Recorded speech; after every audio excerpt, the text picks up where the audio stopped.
ഞാൻ എൻ്റെ ജീവിതത്തിൽ കണ്ടിട്ടില്ല. സോ ആ ഒരു കാളകളെ കണ്ടപ്പോൾ ഞാൻ വാവ്, ലുക്കിംഗ് ലൈക്ക് എ വാവ് എന്ന് ഫീൽ ചെയ്തു. ലിറ്ററലി സീൻസ് ആവാനും എനിക്ക് പേഴ്സണലി തോന്നിയൊരു കാര്യമാണ് ഈ LJP എന്ന് പറയുന്നത്. പ്രേക്ഷകരെ അല്ലെങ്കിൽ ഓഡിയൻസിനെ സാറ്റിസ്ഫൈ ചെയ്യാൻ വേണ്ടിയിട്ടല്ല സിനിമ എടുക്കുന്നത്. എനിക്കൊന്ന് പുള്ളിയെ തന്നെ സാറ്റിസ്ഫൈ ചെയ്യാൻ വേണ്ടിയിട്ട്, അല്ലെങ്കിൽ അത്യാവശ്യം ബുദ്ധിജീവികളായിട്ടുള്ള ആൾക്കാരെ സാറ്റിസ്ഫൈ ചെയ്യാൻ വേണ്ടി മാത്രമാണ് സിനിമ എടുക്കുന്നവരാണ് എനിക്ക് പുള്ളിയുടെ സിനിമ കാണുമ്പോൾ തോന്നുന്നത്. സോ അതുകൊണ്ടാണ് ഈ നൻപകൽ നേരത്തെ മയക്കം എന്ന് പറയുന്നത് നല്ല പടമാണ്, എന്നിട്ട് ഓടാതെ പോയി. അതുപോലെ തന്നെ പുള്ളിയുടെ സിനിമകൾ എടുത്തു നോക്കുകയാണെങ്കിൽ ഒരു ചലനം ഉണ്ടാക്കുന്ന സിനിമകളാണ്. അത് പൊട്ടിപ്പോലെ സിനിമയാണെങ്കിലും പാളിപ്പോയ സിനിമയാണെങ്കിലും. ഇപ്പോൾ ഡബിൾ ബാരൽ പേഴ്സണൽ ഫേവറേറ്റ്സ് ആയിട്ടുള്ള ഫ്രണ്ട്സ് എനിക്കുണ്ട്. പക്ഷേ വൻ പൊട്ടലായിരുന്നു പൊട്ടിയത്. പുള്ളി പണ്ട് എപ്പോഴോ ഇല്ല ഫേസ്ബുക്കിൽ എന്തോ കുറിച്ചതുപോലെ തന്നെ ആണ്. ആരെയും ഇമ്പ്രസ് ചെയ്യാൻ പുള്ളിക്ക് താല്പര്യമില്ല. സോ പുള്ളി ചേഞ്ച് ചെയ്യാനും താല്പര്യമില്ല. പ്രൊഡ്യൂസറിൻ്റെ പൈസ മാത്രം വെള്ളത്തിൽ എന്നുള്ളൊരവസ്ഥയിലോട്ട് എത്തിയിട്ടുണ്ട്. പക്ഷേ ഇതിൻ്റെ ഇടയ്ക്ക് എനിക്ക് വിഷമം തോന്നുന്നൊരു കാര്യം എന്താണെന്ന് വെച്ചാൽ, ലാലേട്ടൻ നേരിനകത്ത് വന്നു കം ബാക്ക് എന്നൊക്കെ പറഞ്ഞ് വന്നിട്ട് ഈ ഒരു ഒറ്റ സിനിമ കൊണ്ട് ഗോ ബാക്ക് എന്നുള്ളൊരവസ്ഥയിലോട്ട് ലാലേട്ടൻ്റെ എത്തിപ്പോയി.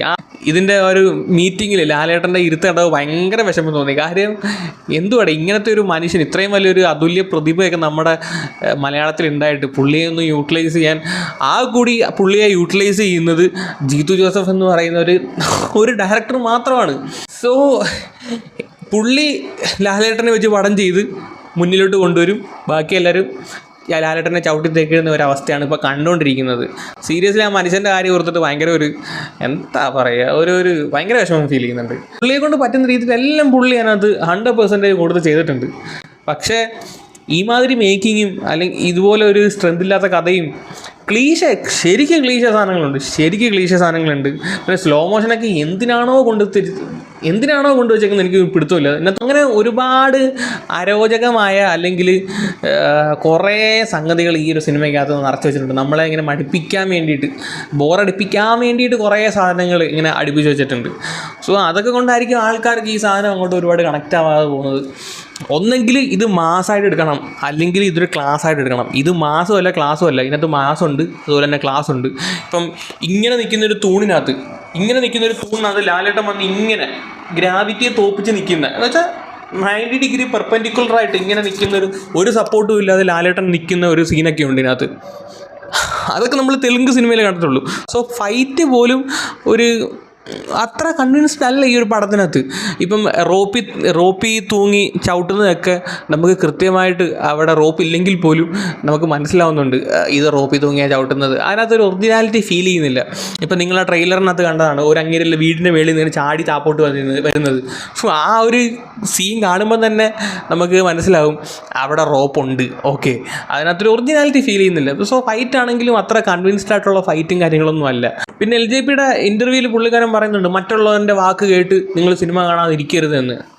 ഇപ്പം ഒരു സിനിമ ആയാലും എന്ത് പ്രോഡക്റ്റ് ആണെങ്കിലും നമ്മൾ ആ ഒരു സാധനം മേടിക്കുന്നതിന് മുമ്പ് നമ്മൾ അതിനെപ്പറ്റിയുള്ള ബാക്കിയുള്ളവരുടെ അഭിപ്രായം കേൾക്കും, അല്ലെങ്കിൽ അതിൻ്റെ ഒരു റിവ്യൂ എടുത്ത് നോക്കും. അത് നമ്മുടെ പൈസ പോവാതിരിക്കാൻ വേണ്ടി സാധാരണക്കാരായിട്ടുള്ള ജനങ്ങൾ ചെയ്യുന്ന ഒരു നോർമൽ കാര്യമാണ്. അപ്പോൾ പിന്നെ ഇപ്പോൾ ഫാമിലി ഓഡിയൻസ്, ഒരു ഫാമിലിക്ക് അത് ചിലപ്പോൾ 3 പേര് അല്ലെങ്കിൽ ഒരു 4 പേര് കാണും. ഒരു ടിക്കറ്റ് 150 രൂപ വെച്ച് പോയിക്കഴിഞ്ഞാൽ 600 രൂപ. പിന്നെ അവരുടെ ഫുഡും എല്ലാം കൂടെ ആകുമ്പോഴത്തേക്ക് ഒന്ന് പോയിട്ട് വരുമ്പോഴത്തേക്ക് ഒരു ഫാമിലിയുടെ കയ്യിൽ നിന്ന് 1000 രൂപ ഒരു ദിവസത്തേക്കാവും ഒന്ന് തിയേറ്ററിൽ പോയിട്ട് തിരിച്ചു വരണമെങ്കിൽ. ഒരു നോർമൽ ഫാമിലി ആണെങ്കിൽ 1000 രൂപ കളയാൻ അവർക്ക് ബുദ്ധിമുട്ടുണ്ടാവും. അന്നേരം അവർ റിവ്യൂസ് നോക്കും, തിയേറ്റർ റെസ്പോൺസ് നോക്കും. സോ സിനിമയ്ക്ക് പോകണോ വേണ്ടയോ എന്ന് പിന്നെ റീതിങ്ക് ചെയ്യും. ഇതൊക്കെ അതുള്ളതാണ്.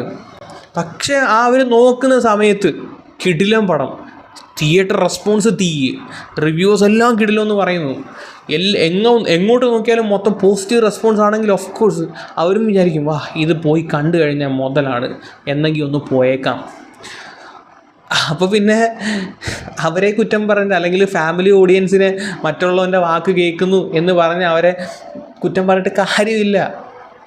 സോ ഇതെല്ലാം നമ്മുടെ സിസ്റ്റത്തിനകത്ത് വരുന്ന കാര്യങ്ങളാണ്. ഇതിനെല്ലാം സാറ്റിസ്ഫൈ ചെയ്താൽ മാത്രമാണ് ഒരു സിനിമ ഇവിടെ വിജയിക്കുന്നത്. അല്ലാതെ കുറച്ച് പ്രേക്ഷകരെ മാത്രം സാറ്റിസ്ഫൈ ചെയ്യുന്നത്, മെജോറിറ്റി ഓഫ് ആൾക്കാരെ അൺസാറ്റിസ്ഫൈ ചെയ്ത് കഴിഞ്ഞാൽ ആ ഒരു പടം ഇവിടെ വിജയിക്കില്ല. സോ അതുതന്നെയാണ് നമ്മുടെ മലൈക്കോട്ട വാലിബനും പറ്റിയിരിക്കുന്നത്.